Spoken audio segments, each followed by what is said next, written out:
Welcome back. આગળ જોઈએ સમાચાર તો ભાવનગર શહેરના ભાવનગર એસટી વર્કશોપમાંથી વિદેશી દારૂનો મોટો જથ્થો મળી આવતા ખળભળાટ મચી ગયો છે। નીલમબાગ પોલીસ સ્ટેશનના ડી સ્ટાફ દ્વારા વર્કશોપમાં રેડ કરવામાં આવતા આ ગેરકાયદેસર પ્રવૃત્તિનો પર્દાફાશ થયો હતો।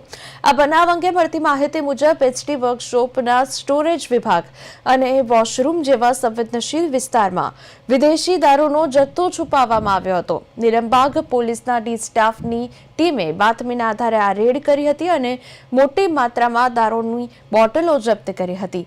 એસટીના ડેપો મેનેજરનો સંપર્ક કરવામાં આવ્યો ત્યારે તેમણે એક ખુલાસો કર્યો હતો કે ડેપો મેનેજરના કહેવા પ્રમાણે આ વર્કશોપમાં બસના ડ્રાઈવરોની અંગત વસ્તુઓ રાખવાની પેટી હોય છે।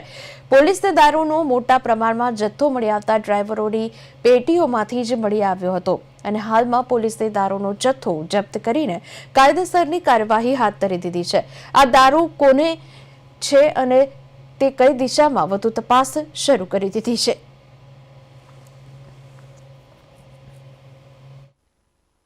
વર્કશોપમાં નીલમબાગ પોલીસ દ્વારા મને રૂબરૂ અહીંયા આવી પૂછા કરી કે અમારી બાતમી છે કે તમારા ડ્રાઈવરની પેટીઓમાં દારૂ છે। એના અનુસંધાને મેં એમને કીધું કે તમે ચેક કરી લો અને એના અનુસંધાને ચકાસણી વર્કશોપમાં જે અમારો જે કાયમી જે વપરાશ છે એ વર્કશોપ નથી, પરંતુ અગાઉ જ્યારે વર્કશોપ બનતું હતું એ સમયે ટેમ્પરરી જે શેડ બનાવેલો હતો એની અંદર કે જે અમે અત્યારે વપરાશમાં લેતા નથી અને એમાં અમારા જે ફરજ પર જે જતા હોય ડ્રાઈવર એમની પેટીઓ રહે છે, એમનો સામાન હોય છે, એ પેટીઓની અંદરથી અમુક પેટીની અંદરથી વિદેશી દારૂની બોટલો મળવા પામેલી છે। અને આગામી 31 ડિસેમ્બર જે હોય જેના અનુસંધાને રોહિની પ્રવૃત્તિ ઉપર અંકુશ લાવવા માટે માનનીય એસપી સાહેબની સીધી દેખરેખ હેઠળ જે પોલીસ સ્ટેશનના જુદા જુદા એરિયામાં સતત